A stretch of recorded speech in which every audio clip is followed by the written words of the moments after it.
e depois volta o bloco de confronto de um candidato perguntando para o outro. Então, acho que talvez esses pontos de confronto sejam os pontos mais altos do debate hoje, né, Rodrigão? Sem dúvida. Eu imagino que vai ter uma postura muito agressiva dos três candidatos, o Ciro, a Tebet e o Dávila, embatendo em Bolsonaro e Lula. Acho que deve ter quase um acordo de bastidores, né? Tipo, vamos para cima dos dois, né? Que faz mais sentido. E a partir daí ver o que é possível eles capitalizarem, né? E emendando na pergunta que o Gustavo fez, será que o Bolsonaro tendo o Bolsonaro vai ser o primeiro, né? Ele vai ter a opção de escolha. Será que ele escolhe o Lula ou ele vai arregar na primeira pergunta?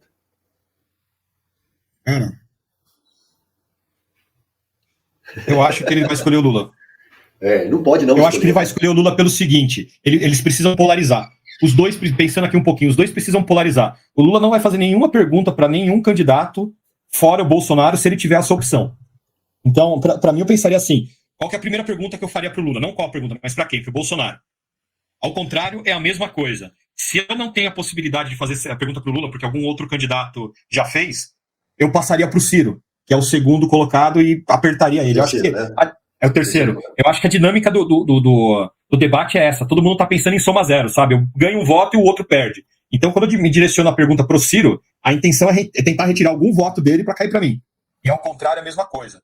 No caso das perguntas para o Bolsonaro, entre Bolsonaro e Lula, a intenção não é tirar voto. A intenção é fazer com que Lula ou Bolsonaro votem nulo ou pulem para algum outro candidato.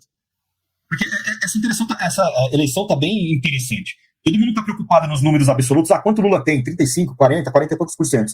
E o Bolsonaro a mesma coisa. Só que todo mundo está esquecendo dos brancos e do nulo.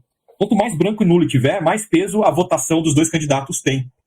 Então, para o Lula, principalmente, se ele consegue deixar muita gente em dúvida se votaria no Bolsonaro para contrapor ele, vai votar em algum outro candidato ou vai votar em nulo. E aí talvez ele consiga matar no primeiro turno. Então é um jogo bem mais complexo do que nas últimas eleições, que o nulo e branco era um percentual menor. Já vi alguns analistas falando em 30%, 35%. É muita coisa. Então, um debate desse é importante.